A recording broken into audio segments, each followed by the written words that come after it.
feel comfortable I driving. don't blame her. I was kind of, when we were sort of going back and forth about the service, I felt bad Yeah. with the Jane. Okay, so I'll just, you're going to bring the kids up to the bell ringing? I will try. Okay. Corral them. Yeah, You have to exactly. pull on it really hard. Yeah. It works as long, like, who did, me and someone else had to do it for a vigil. And we're like, oh, if you To really yank on it, right? Yeah, I think the thing of being 12 kids, trying to be democratic, they're all just kind of futzing around. All right. We'll try our best. But I will Thanks for the announce the tip. kids out. Thank Okay. you.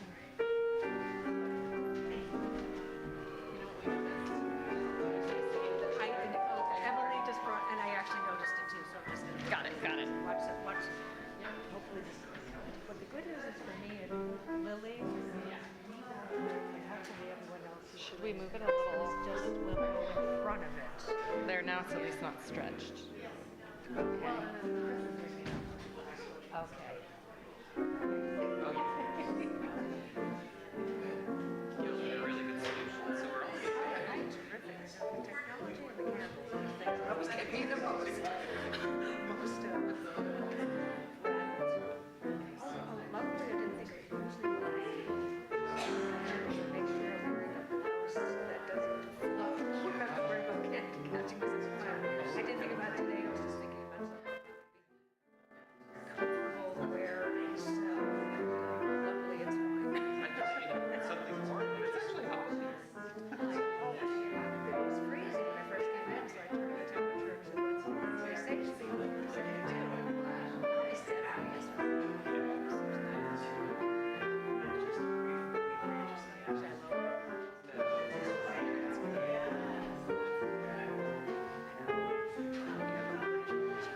Yes, it's incredible. I think everyone's like, standard numbers to like get out of the house for like 24 hours, 36 hours. Right. People don't hang around. You would never do that if you had kids.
Good morning.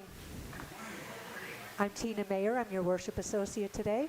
Please rise in body or spirit and join me in singing our opening hymn, number 326 in your great hymnal, Let All the Beauty We Have Known.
Good morning.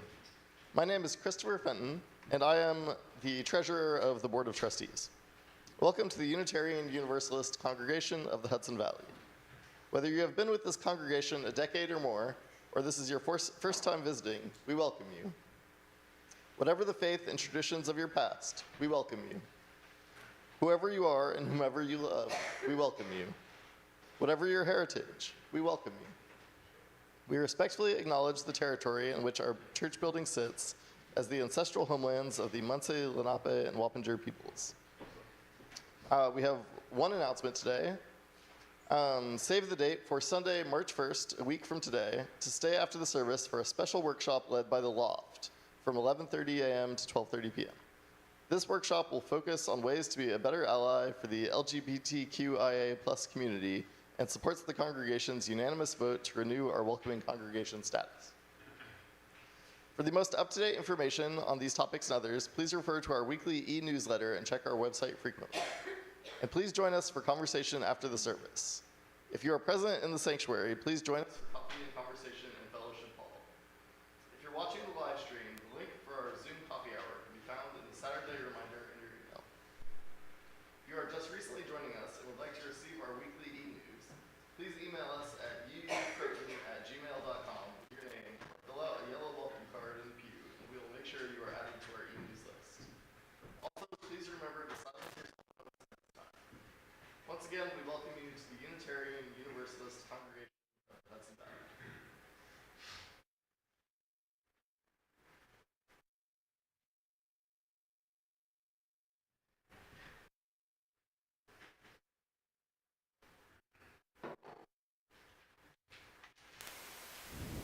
It is my pleasure to welcome back Lily Carianis. It took, I think this no, and we barely squeezed it in, but here she is. Lily is a graduate of Union Theological Seminary. Her day job is investigating NYPD officers who are accused of misconduct. Lily focuses her ministry on ecology, animal liberation, trans rights, and police reform. Welcome, Lily. Thank you. Thank you. I'm so happy to be with you all today. Ooh, getting used to the mic too. Our opening words today are adapted from Ursula K. Le Guin's translation of the Tao Te Ching. The Tao is a 2,500-year-old sacred text of Taoism, one of China's 3 great religions. The Tao often reminds us of the impermanence of the world and the value of refraining from action. So from the Tao. Can you keep your soul in its body? Hold fast to the one, and so learn the whole? Can you center your energy, be soft, tender, and so learn to be a baby? Can you keep the deep water still and clear, so it reflects without blurring? Can you love people and run things, and do so by not doing? Opening, closing the gate of heaven, can you be like a bird with her nestlings, piercing bright through the cosmos? Can you know by not knowing? To give birth, to nourish, to bear and not own, to act and not lay claim, to lead and not rule. This is a mysterious power.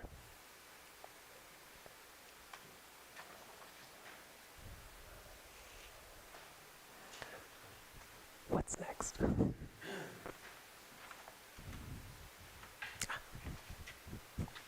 I now invite Emily and all the children in the congregation to ring our bells 7 times in honor of our 7 values.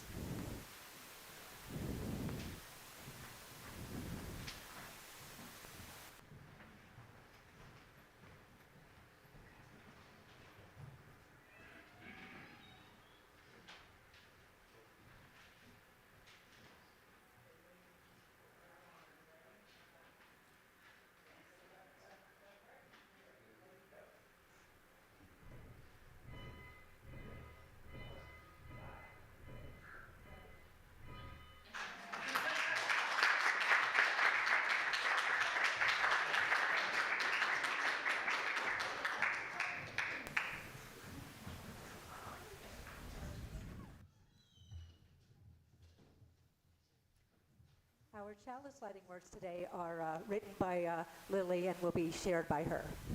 Thank you. Life on earth requires the spirit of air to feed it, the ground of earth to sustain it, the flow of water to cleanse it, and the fire of belief to carry it from generation to generation. Be thou with us, flame of faith.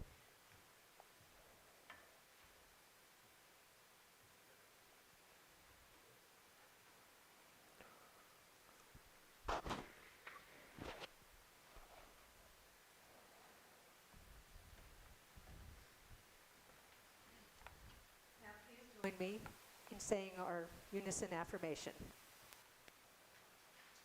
The words are in the order of service. Inspired by love, our mission is to seek our true nature, connect deeply and openly, and act for justice.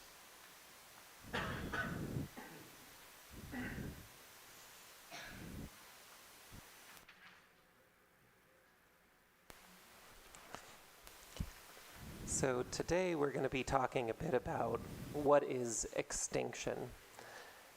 And I want to hear from you all, and I think that we're a small enough group that you can just call it out and I'll try to repeat what I hear for the folks streaming online. But what do you think about when you hear the word extinction? Yeah, go ahead. Disappearing, yeah. Any other thoughts? Ending? Yeah. I see you. I think of like poachers. Poachers, yeah, absolutely. Elimination. Loss. Yeah. Death. Final death. Are there any creatures that you can think of that you would be sad if they went extinct?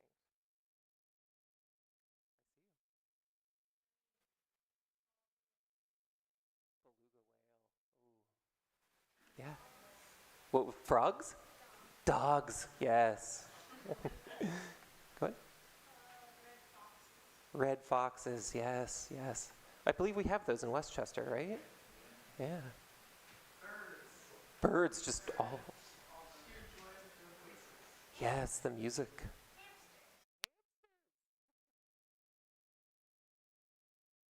Honeybees, so important, right? All of our flowers. Elephants. Yeah. Are there any creatures that you would maybe not be so sad if they went extinct? Mosquitoes. I think that's a popular one, yeah. Cockroaches. Okay, a lot of insects. Spotted lanternflies. Wow. Yeah, yeah, that's a big problem up here. Yeah.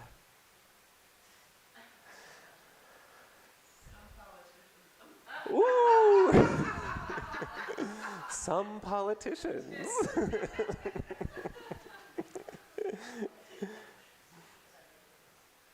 And then, what are your favorite non-human animals? I know we've heard some already. Yeah, go ahead. Frogs. I love frogs too. Yes. Go ahead. Giraffes. Yes, absolutely. Cats. Owls. I heard cats again. Yeah. Surprisingly popular cats. Okay, my last question for you all is, what do you think that we can do to protect the non-human animals around us so that they can live for many generations?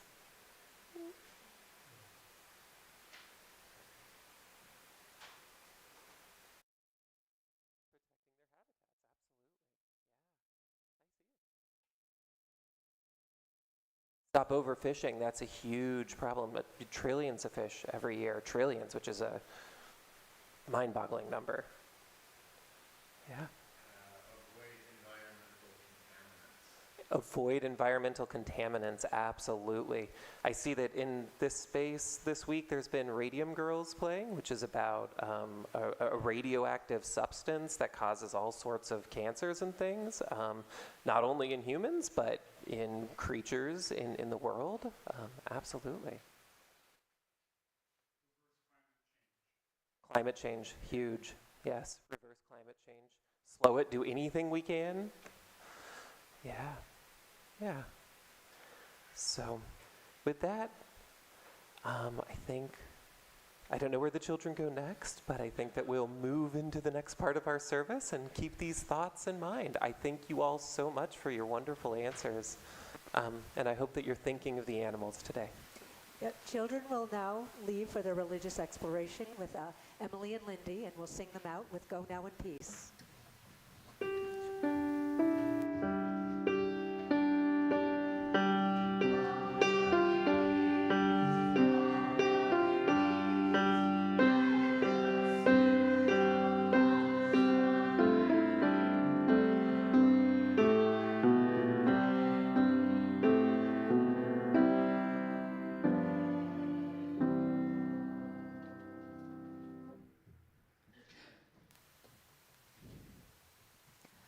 We come together in community to share with one another, to support one another, and to celebrate with one another.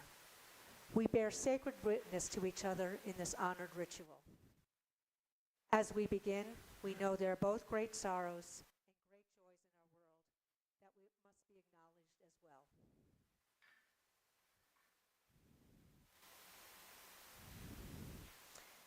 We light our first candle to honor those in pain, victims of violence and war and oppression all around our world.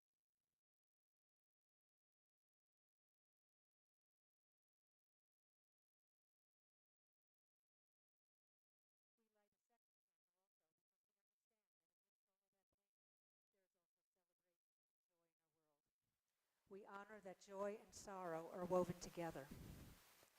For some of us here today, this has been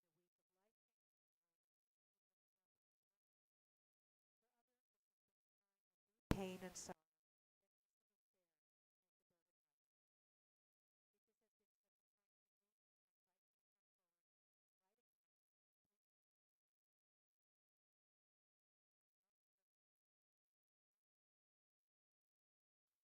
light a candle for you.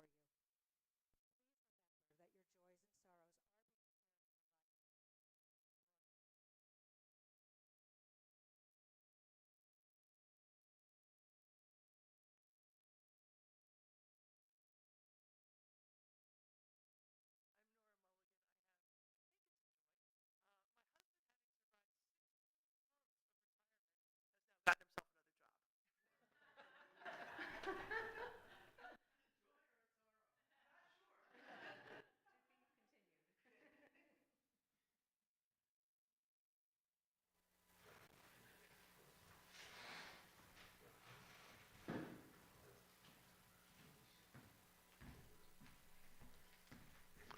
Hi, I'm Ginny. I have a joy and a sorrow. I have a joy that my 11-year-old, almost 12-year-old grandson out in Montana was just accepted into the Interlochen music camp this summer.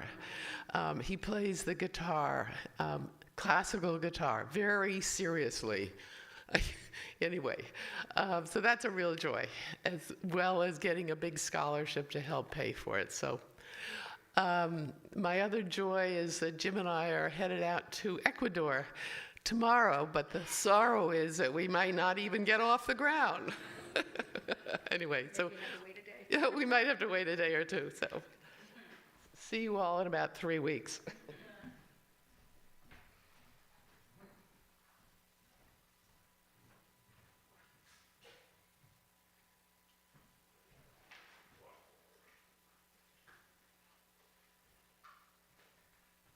We light one final candle to acknowledge all the unexpressed joys hidden in our hearts. And we light another candle for those who are still looking for a place to share their joys and sorrows.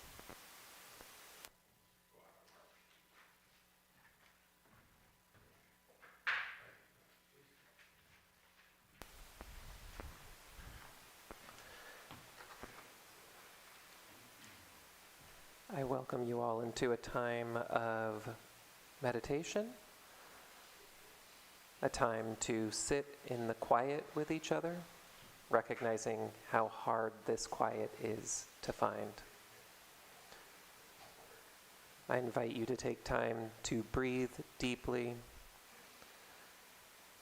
to take time to hear the rhythm of your heart.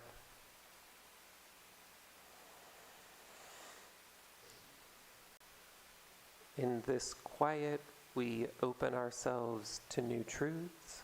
We recommit ourselves to the important work of justice, and we reflect on all of those who have loved us into being. During the time of quiet, I ask us to hold in our minds the names of some of the creatures on this earth who have fallen victim to the Holocene extinction. The white-chested curlew, the western black rhinoceros, the Kauai-o-o, and the Atlas bear. May we honor their memories in our reflections and in our music.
is Calling Things What They Are by Ada Limon. I pass the feeder and yell, "Grackle party." And then an hour later I yell, "Morning dove after party." I call the feeder the party and the seed on the ground the after party. I am getting so good at watching that, I've even dug out the binoculars an old poet gave me back when I was young and heading to the Cape with so much future ahead of me, it was like my own ocean. "Tufted titmouse," I yell, and Lucas laughs and says, "Thought so." But he is humoring me. He didn't think so at all. My father does the same thing, shouts out at the feeder, announcing the party attendees. He throws out a whole peanut or two to the stellar jays who visit on a low oak branch in the morning. To think there was a time I thought birds were kind of boring. Brown bird, gray bird, blackbird, blah, blah, blah bird. Then I started to learn their names by the ocean, and the person I was dating said, "That's the problem with you, Limon. You're all fauna and no flora." And I began to learn the names of trees. I like to call things as they are. Before, the only thing I was interested in was love, how it grips you, how it terrifies you, how it annihilates and resuscitates you. I didn't know then that it wasn't even love that I was interested in, but my own suffering. I thought suffering kept things interesting. How funny that I called it love, and the whole time it was pain.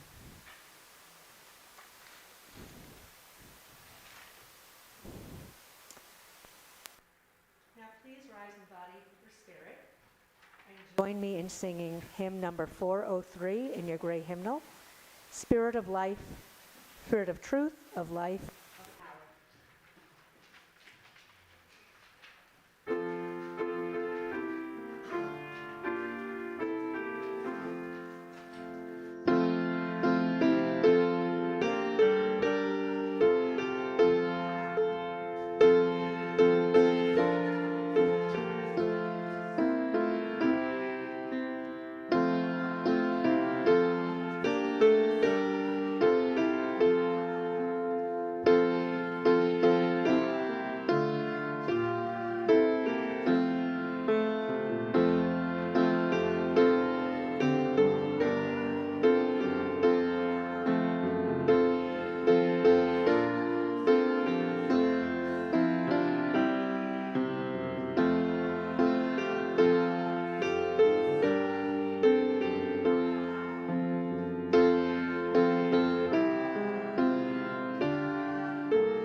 Our second reading for today is somewhat unconventional. It is a recording of what is believed to be the last Kauai-o-o, a bird. This is the male of its species, and it is calling out for a female, who usually would sing a duet with him. This is the last known member of the species who is now extinct, and he is calling out with no one left to return his call.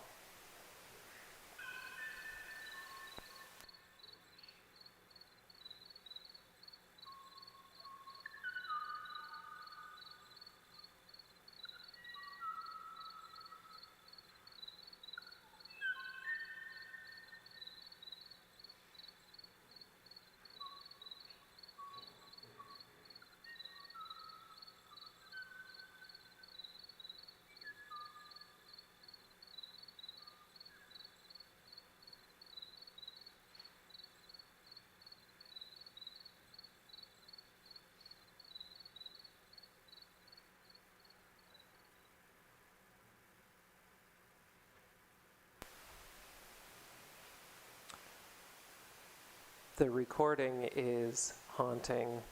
In the silences, there is the response that the bird is habitually waiting to hear, which never comes. There is the haunting of knowing that at that moment, not death as that which is part of life, but complete annihilation is just on the horizon.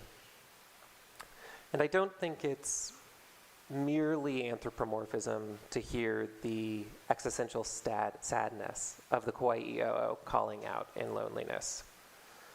At the very least, it's the bird's instinct to expect a return call, but I expect there's something more. I can't prove it, but I suspect that the Kauai feels grief, perhaps even existential dread. In our modern era, we are haunted by the grief of creatures who were once with us and who are no longer here.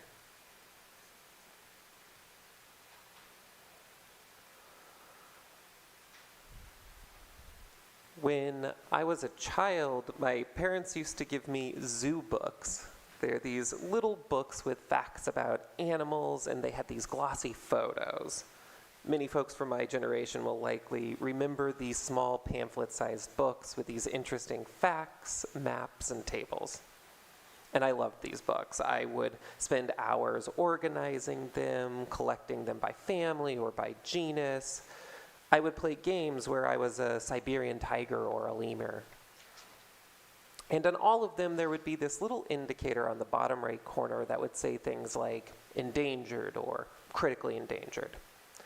And it got to the point where endangered seemed like a fairly good category to be in. It seemed to be where most of the animals were. And I didn't think too deeply about it. I was 7. The amount of conservation education in Colorado schools where I grew up far outweighed the education on a lot of other topics. I swear I must have gone to the zoo 100 times and learned the same lesson over and over. Habitat loss and poaching cause this, that, and the other animal to be critically endangered or only found in captivity. So while my head was filled with facts that I could hold or let go at will, the emotional and existential content of the impending loss of so many creatures did not register. It simply seemed to be one fact among many. And I feel like this continues to be the case for us now. The more that we hear about the effects of the climate crisis on the planet or the awful pollution to our oceans, the more that these facts just become part of our lives. They may call us to recycle better or to passionately declaim the climate-denying friends among us. But the full sort of existential weight of those losses can elude us in the soup of routine. Now, there is a word that you have likely heard describing our age. It's called the Anthropocene. It is a word that some geologists use to describe this geological age. It's supposed to be on par with the Jurassic or the Cambrian period, where the most powerful and pervasive causes of ecological change is humans. So geological ages are often given extremely inexact dates. The Cretaceous period was 63 million years ago, give or take a couple million. But if we are in a new geological era that started within written or recorded history, when did it start? I imagine that had we told the captains of industry around the 20th century that in just under 100 years humanity would consider itself the leading cause of ecological change, they would have celebrated the great victory of humans over nature. We conquered the rivers, the oceans, the cold winters. We can extract resources at will. And this is one reason why this era has been given another name, the Capitalocene, meaning that the biggest factor in ecological change is not necessarily humans in our biological form, but the structures of our society to extract resources to convert to wealth. In this view, it's not the natural or biological imperative of humans, but a social and political decision made over centuries to ever more efficiently and destructively extract any resource from the earth and convert these resources into abstract and material value.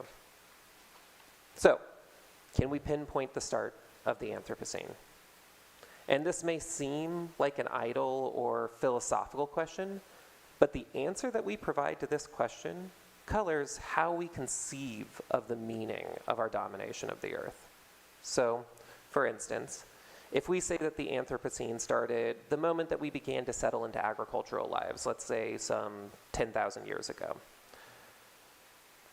In that era, we would plant and sow and engage in domestication of animals for food. So if we pinpoint this as the moment, then what does that say about the subsequent years?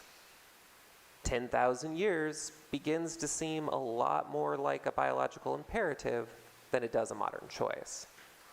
It begins to feel like all of the glorious inventions, thoughts, and meaning that we have made were premised upon our own self-destruction. And theologically, if you believe in a God, it makes us ask if God set us up to fail, having been given the earth to sow and reap. But let's say it started with Copernicus. Copernicus looked up at the starry heavens with a telescope and the accretion of mathematical knowledge from centuries past, and he made a startling discovery. This planet is not the center of the universe. It's not even the center of the solar system. This planet revolves around a sun, and that sun was no more special than any of the other stars of the galaxy. So for centuries, and maybe even millennia before this, Western people saw themselves as the center of a universe that was the sole focus of God, the top of the creation chain, and the most meaningful of all God's creatures. But what did it mean to be so decentered? To just be a vague chunk of rock floating around another vague chunk of rock randomly scattered in a huge universe of millions of other stars and planets? Was it this feeling of loneliness, this existential loneliness of being abandoned to float through space alone, that led to the imperative to make our own future, to take the reins of the planet, so to speak? Was the Copernican revolution the moment that we first felt the existential dread that presses on us so heavily now? Or can we locate this moment, this transition to a new age, somewhere different, maybe somewhere closer to today? Perhaps it was the moment that we ignited the first atomic bomb. Now, I'm particularly drawn to this moment in history. Every April, the Trinity bomb site in New Mexico opens its gates to the general public to view the birthplace of the atomic age. Now, Trinity is the name of the first atomic bomb tested in New Mexico, named such because it was one of only 3 developed at the time. And one year, I had visited. Deep in the White Sands Desert, I camped and prepared for the next morning. This place seemed lifeless, just a huge sandbox of beautiful, snowy sand. We soon discovered, though, that even here, there was all sorts of life around us. There were spiders and moths and beetles. There was even a whole group of creatures who turned white like the sand and are found nowhere else on the planet. The bleached earless lizard, the Apache pocket mouse, the sand treader camel cricket. The desert was filled with secret life, but the Trinity site was not. The bomb site is positioned in the middle of a region of the White Sands area known as the Jornada del Muerto, or the Dead Man's Route, and it lived up to that name. So the Trinity site itself is just a huge blast radius of sand and a special glass that was created in the blast called trinitite because it exists nowhere else on Earth. It is highly radioactive.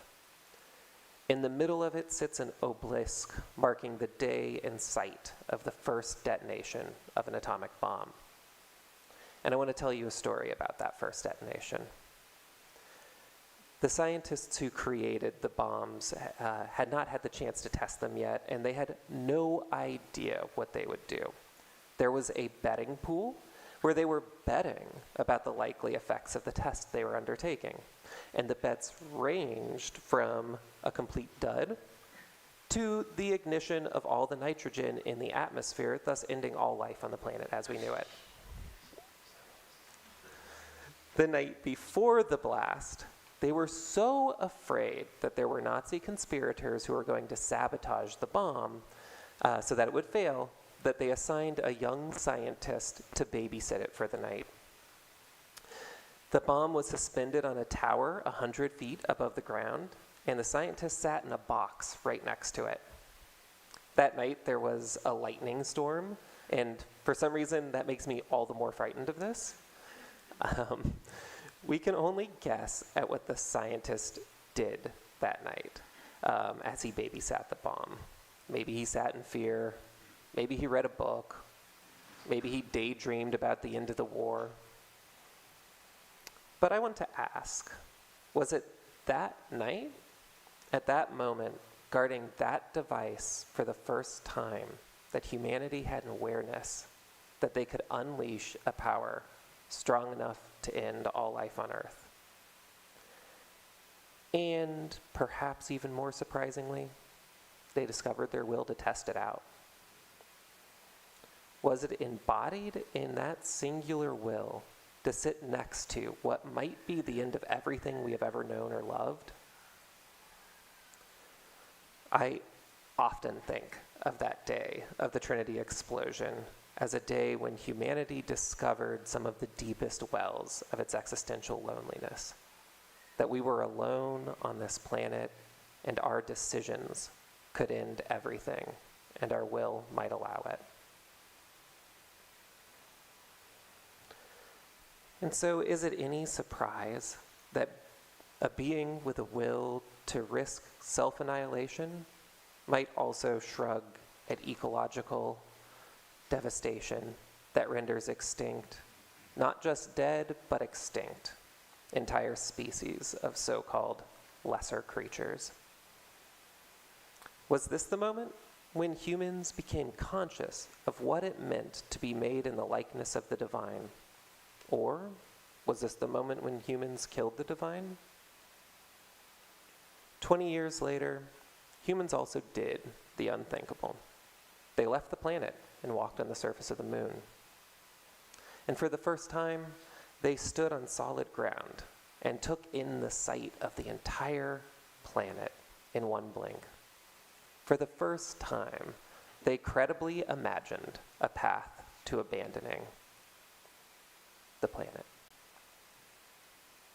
And the more that I think about this, I think I'm probably asking the wrong question. Instead, maybe I should be asking, when did I first realize the existential loneliness that mass extinction and ecological destruction births? When did I first become aware of that vibrant anxiety, that placelessness, and that depression that vibrates just below our fully conscious surface, but which completely and thoroughly infects our worlds? When did I begin to feel that sadness of ecological alienation? There is a concept that is becoming more well known, and it's called ecological grief.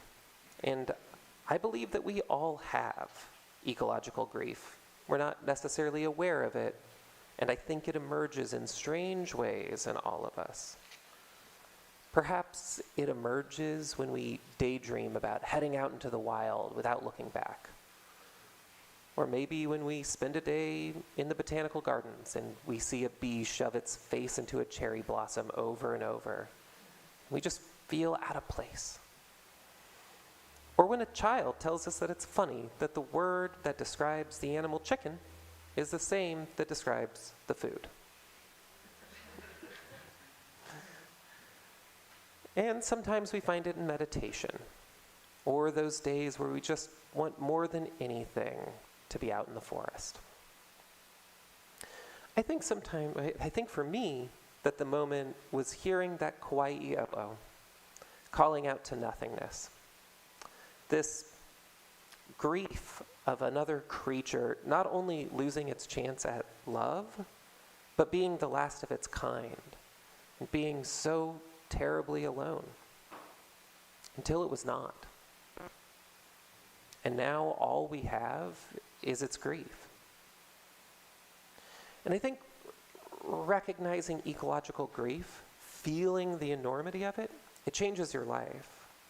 When I express this despair and folks say callous things like relative uselessness of certain losses or shifting of guilt and talking about the dinosaurs and the commonality of extinction, or just the exhausted shrug of there's nothing we can do about it.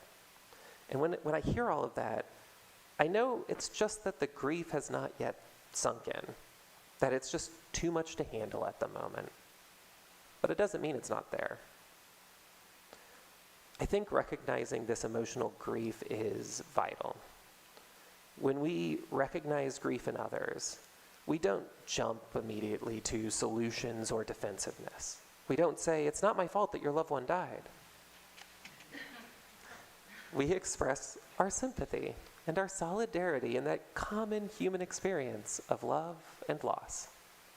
And we, in our best moments, sit alongside each other in our grief. So I think it's seeing this grief, holding each other in this grief, that will move us to heal ourselves and our planet. So this is not a call to action. It's not a call to do something specific, like turn to veganism or trade in your car for a bike. Let's leave all that aside for a moment. First, we should just take the time to feel the grief, to acknowledge it, and to make it a part of ourselves. It is only through knowing what is so valuable to us that to lose it would hurt more than we can bear that we create meaningful changes in our lives and the world. The grief exists and it's waiting to be felt. So much of this grief is that feeling of just not being at home in the world.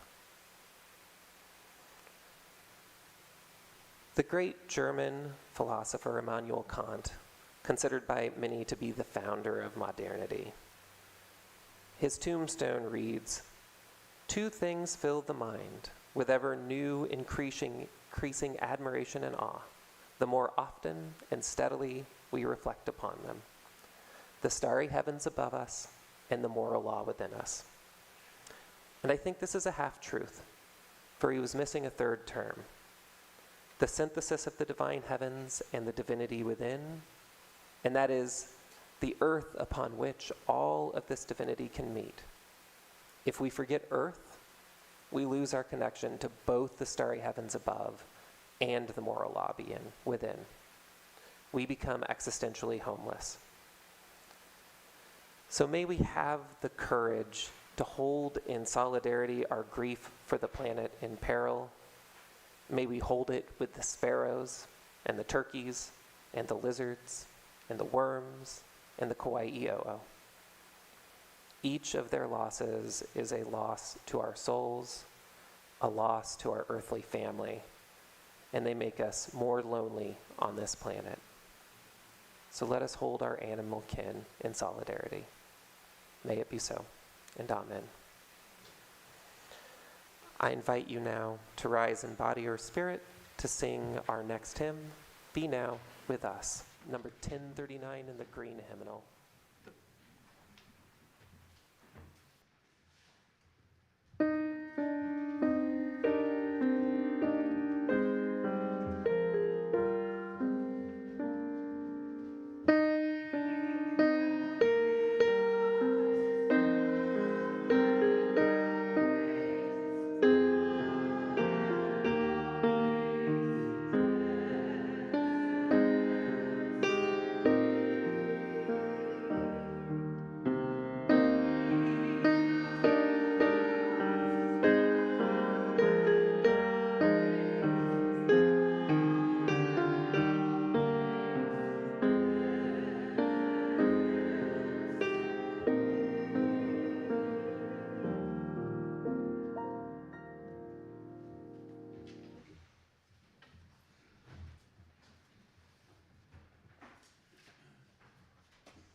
Each week we make an offering from the bounty we are blessed to enjoy. We do this in the spirit of love and generosity, aware that we have benefited from those who have gone before, those that in their turn gave generously. Our offering goes to support the work of love and justice undertaken by this community. Today's offering will be shared with the Emergency Shelter Partnership. From late October to April, local congregations take turns hosting the Emergency Shelter Partnership for 1 or 2 weeks at a time. Each evening, volunteers from the host congregations and the wider community provide a hot dinner, breakfast for the next morning, and a packed lunch to go. Collaborating with the 4th UU, UUCHV has provided 2 days' worth of meals and a 4th UU 1 day. For more information, visit esp/newyork.org. You can make your donation in several ways. If present in the sanctuary, you may give cash or a check in the offering plate as it comes by. From your homes, you can make your donation via credit card or PayPal using the links provided in the e-news, or by visiting our website, uuchudsonvalley.org. Or if you prefer, you may always mail us a check.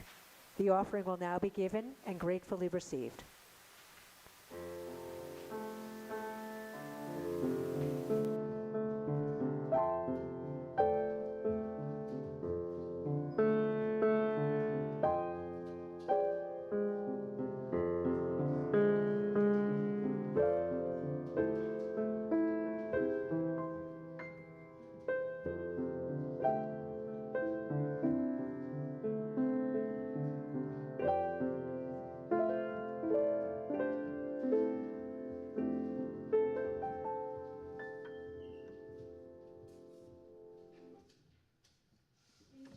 Dedication of the offering.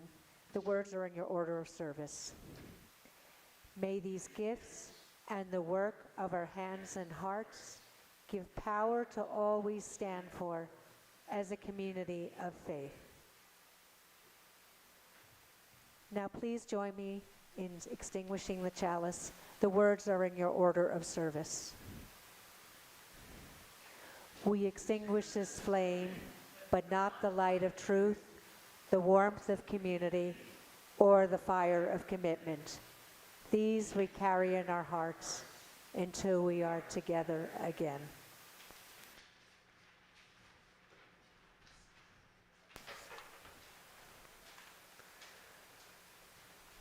Be thou with us, Spirit of life. Be thou with us, Spirit of earth. Be thou with us, now and always, now and always. Blessed be.